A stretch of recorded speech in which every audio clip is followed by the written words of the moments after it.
H. Holmes pulling the thread. If H. Holmes were alive today, he wouldn't recognize the monster we turned him into. And that should give us pause, because by the time he stood on the gallows in 1896, America had already finished the story for him. Not just who he was, but what he represented, what he needed to be.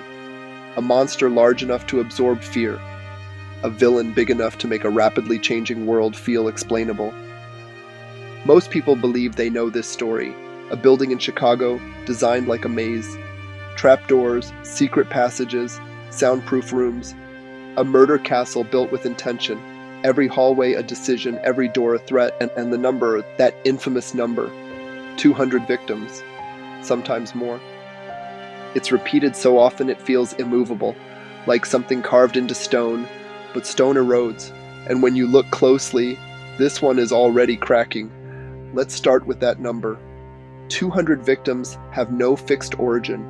There is no master list, no confirmed burial site, no accounting that survives scrutiny. The figure appears in newspapers, then in books, then in retellings, each time gaining confidence, not evidence. What can be proven is smaller, still horrifying, still unforgivable, but not the myth we've been handed. So why inflate it? Because scale matters. A larger monster reassures the audience that evil is rare, concentrated in one place, one man. If Holmes is monstrous enough, then everyone else gets to feel safer by comparison. Fear likes boundaries, myth provides them. Then there's the building itself, the murder castle. Yes, Holmes's hotel was strange. Yes, it was intentionally confusing. Yes, crimes occurred there. But the idea of a meticulously engineered killing machine, complete with chutes, gas chambers, and surgical theaters, begins to dissolve when examined closely. No verified blueprints are showing such a design.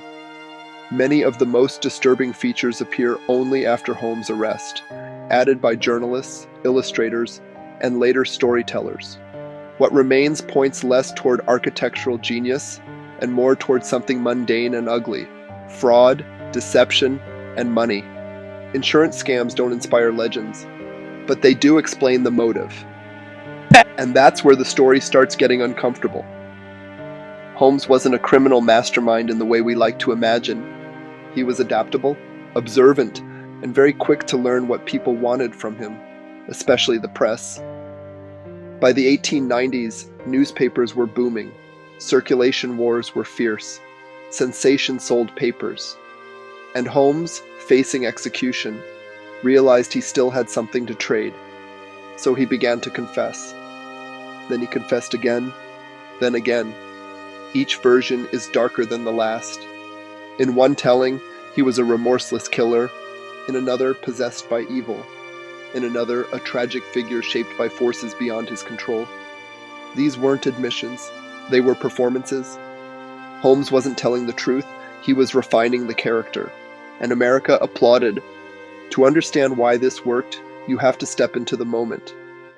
Chicago, 1898. The World's Fair, electric lights glowing through the night. Massive crowds, new machines, new money. Immigrants are pouring into cities that barely understand themselves. Women traveling alone. People disappearing into anonymity. The world was changing faster than anyone could process. Progress felt exhilarating and deeply unsafe. People needed a symbol, a face, a reason for the unease they couldn't name. Holmes fit perfectly. Educated, articulate, charming, and hollow. A man who looked like the future and felt like a warning. He became proof that modern life itself might be dangerous. And this is where the thread tightens. Because H. Holmes wasn't just a murderer, he was the prototype. The template for how America would construct monsters going forward, give them a nickname, build an origin story, exaggerate the architecture, let the legend grow until it eclipses the victims entirely. It made the horror easier to digest, cleaner, contained, marketable. The myth did what facts couldn't. It entertained. Here's the part we rarely sit with. The most unsettling thing about H. Holmes isn't what he did. It's how willing we were to help him do it after the fact. We repeated the stories, We sharpened the details and we filled in the gaps where evidence ran out, not because we were careless, but because we were hungry. Hungry for monsters that feel complete, hungry for fear with a shape, hungry for stories that tell us danger lives over there, not here.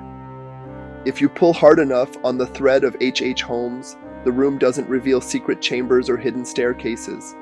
It reveals something else. A culture learning how to turn violence into legend. A public learning how to consume tragedy as spectacle. And a line, thin, fragile, between understanding evil and packaging it. Holmes didn't just leave behind victims, he left behind a blueprint. And more than a century later, we're still living in the house it built. The scariest part isn't that the story was exaggerated. It's how badly we wanted it to be true.